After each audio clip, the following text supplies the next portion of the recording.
Sa unang tingin, simple lang itong gate pero pagpasok mo, ibang level. Isang spacious at luxurious townhouse na siguradong magugustuhan mo. And guess what? Nasa Project 2 Quezon City lang. Super lapit nito sa Camyas at Anonas LRT2 station. Tara, silipin natin. My name is Angelo from Townhouse Central and welcome sa ating house tour number 96. Tara, samahan niyo ako. Okay, so meron tayo ditong dalawang units and sold na tong kaliwa natin. So ito lang yung available and ito yung house tour natin. Okay, so very modern na rin yung facade natin dyan and one way itong street natin and flood free talaga tong location natin. Okay, so tara, pasok ta. And pagpasok mo dito sa pedestrian gate ninyo is your 2-car garage. Marami na tayong abang dyan for our CCTVs. And if maglalagay pa tayo dito ng modern ceiling lamp. Dito sa side na to is yung ating dalawang kotse. And kung papansin nyo, malapad pa rin to. Medyo palapad siya. Medyo narrow dito sa pasukan ng gate natin. Pero habang papunta ka doon sa dulo, palapad ng palapad. Okay, so meron tayo dito ng dalawang pinto. And kung papansin nyo, yung Montero natin, hindi pa natin sinagad dito. So, kasyang-kasya maski dalawang SUV dito. Okay, so since malapad rin tayo, pwede ka pa dito maglagay ng shoe rack. Pero may space ka pa dun sa loob. Nakikita nyo yung mamaya, pwede nyo yung gawing shoe rack kung sakali. Okay, dito muna tayo. Okay, so sa likod nito is yung ating storage room. Pwede rin itong maging driver's room, depende sa inyo. And meron rin tayong maid's room dun sa likod natin. Pero mamaya na yan. So ito, meron din tayo dito full toilet and bath. May sink, may toilet and shower area. Okay, so if lalabas pa kayo, at least hindi na kayo aakyat para mag-CR kung sakali. Tara! Okay, so pagpasok mo from your main door, meron ka ditong malaking side lighting na window and may abang ka for CCTV. Behind this door is your staircase and dito, sa ilalim ng staircase natin, may space ka pa. So ito, kung sakali, pwede itong maging shoe rack and hindi yan kita ng mga bisita niya pagpapasok dito sa main door natin. Okay? Dito na rin yung ating pin panel board dito sa side na to. Then dito, may pinto. Pasok mo is your service area. Dito yung ating laundry area and may balcony ka doon. I think pwede ka din ditong mag-set up ng dirty kitchen or doon. Depende sa inyo. Okay? So here, so dito, meron kang maid's room or pwede ito maging guest bedroom or elderly room kung sakali since malapad-lapad rin naman tong side na to. So kung kulang kayo sa kwarto, ito pwede ito maging elderly room or guest bedroom. Pero dinisign talaga to para maging maid's room. Okay? Ito na rin yung ating ventilation sa likod. So hindi kulob dito sa area. Tara! Ito na rin yung CR natin or yung toilet and bath natin. Full toilet and bath? Yes, full toilet and bath tayo dyan. Pati yung mga toilet and bath dito sa baba natin is merong exhaust fan sa taas. Okay, tara. Nawakit na tayo dito sa ating second floor. Andun yung ating main living space. Napakaganda nun. Tara. Okay, so packet dito sa second floor natin. Yung staircase natin is hindi directly nakatutok dun sa main door natin. And pagkakit mo dito, sasalubungin ka ng inyong kitchen. Ito na yung ating main living space hanggang doon. Meron ka ditong breakfast nook na malapad. Nag-act na rin to as your table na rin.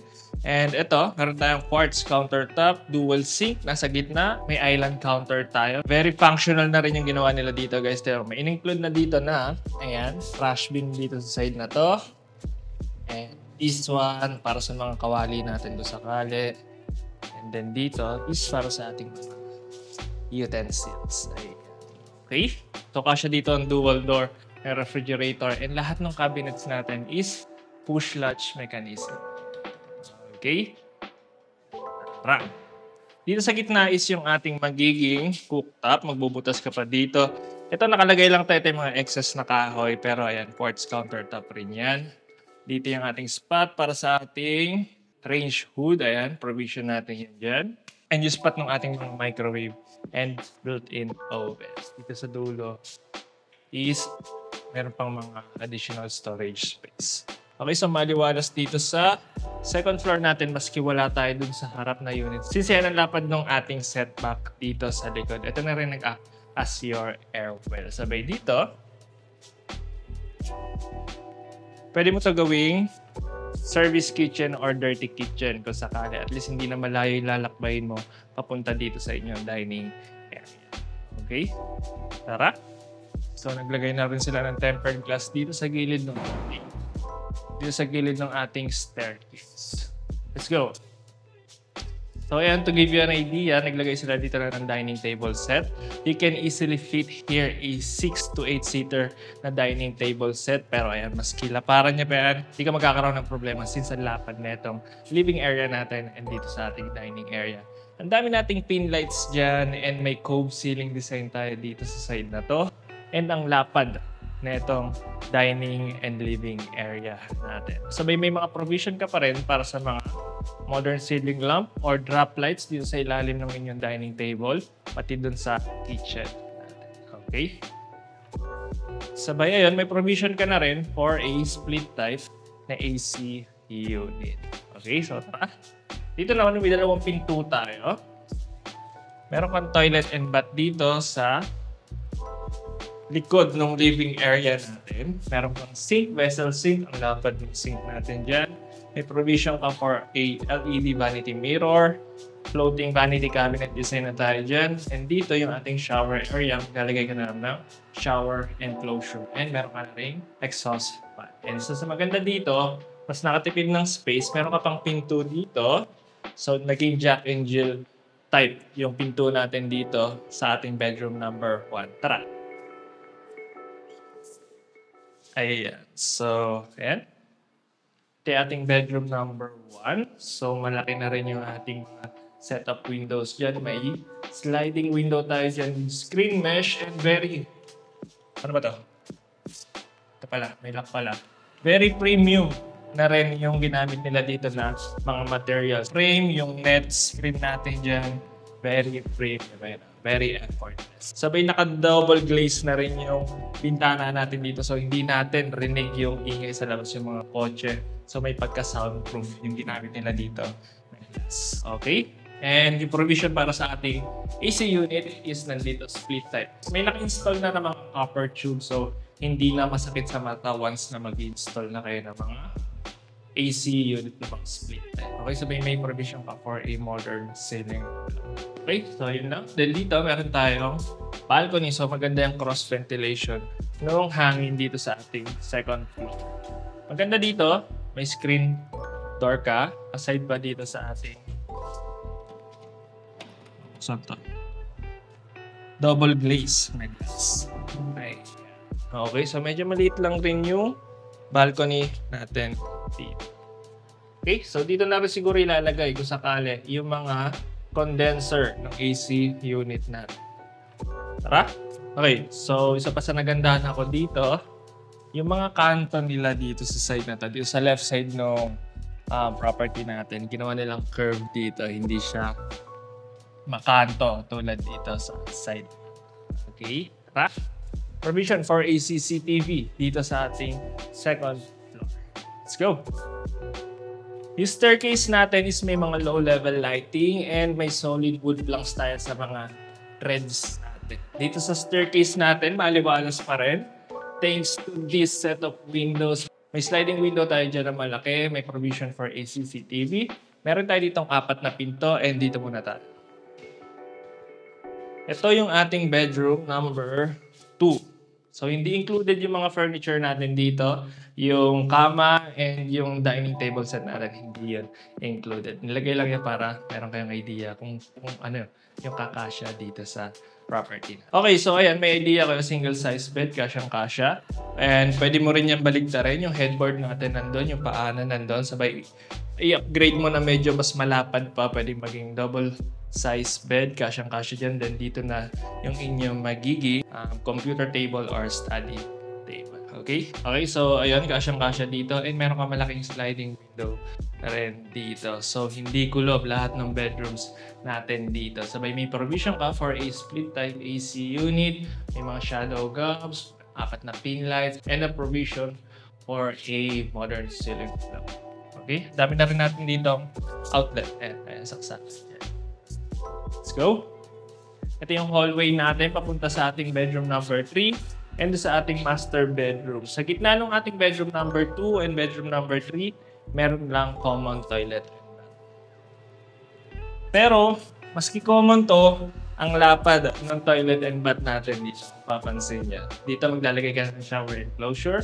May vessel sink tayo dyan. Hindi pa nalalagay yung mga gripo natin. And a provision for a LED vanity mirror.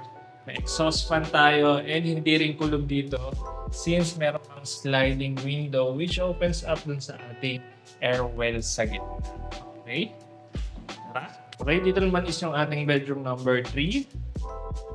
Almost identical siya dun sa bedroom number 2 natin. Ang pinagkaiba lang, meron kang sliding door dito which opens up dun sa ating air well dito sa gitna. So lahat ng bedrooms natin is hindi kulob and very premium na rin. Yung mga ginamit nila dito na pinto and yung mga bintana natin, yung mga frames nila, very premium na yung mga ginamit na materials. May screen mesh rin yan. Okay, may provision tayo for a split type AC unit rin. And ayan, pwede dito ang single size or double size na bed. Okay, tara! So here, sa hallway natin, medyo malapad tong part na to so pwede ka maglagay ng sitting area or console table dito sa side. Then yung hinihintay natin is yung ating master bedroom. Hindi pa nalalagyan ng mga cabinets. Ayan, pero dito sa side na to, probably ilalagay yung mga cabinets natin. So since malapad tong part na to, hindi makited yung pagpasok mo from your pinto. Diba? So dito sa kaliwa ko, meron tayo ensuite toilet and bath. Malapad na rin to. Andito yung ating toilet, dito yung ating shower area. May wall niche na tayo. And malapad tong sink natin dito or yung ating vanity counter. Pwede itong maging his and her sink. May provision tayo for another sink dito kung sakali. Okay? May malaking open shelves na rin tayo dito sa baba natin. Provision for a large LED vanity mirror. Yung vanity counter natin is made of quartz na mayroong marble gray design finish and ito, meron pa rin outlet dito para sa blower or sa dyan. Kung saan. Okay? Exhaust fan rin tayo. Tara! Lahat pala ng pinto natin is lever type yung ginamit. Sabay may design. Ito ang pinaka-pinto natin. May mga grooves tayo na pa. Okay? Let's go! So, ito yung ating master bedroom. Malapad, maaliwalas dahil dito sa napakalaking sliding window natin na may screen mesh na rin. Kapansin niya, very premium na rin pati yung mga rollers niya. Fixed window. Yun nandito sa baba natin. May mga shadow gaps, may mga pin lights, and may easy access switch tayo para dito sa ating dalawang pin lights. So, if matutulog na kayo, yung switch natin dito, hindi lahat nagbubukas or nagpapatay. Ayan, isa lang. Dito lang sa side ni Mrs. or doon sa side ni Mr. Okay, dami na rin nating outlet dyan sa magkabilaan. And dito yung spot ng ating magiging media wall kung saan malapad and maluwag dito sa ating master bedroom. Maski king size bed or California king size bed, kasya dito. Okay?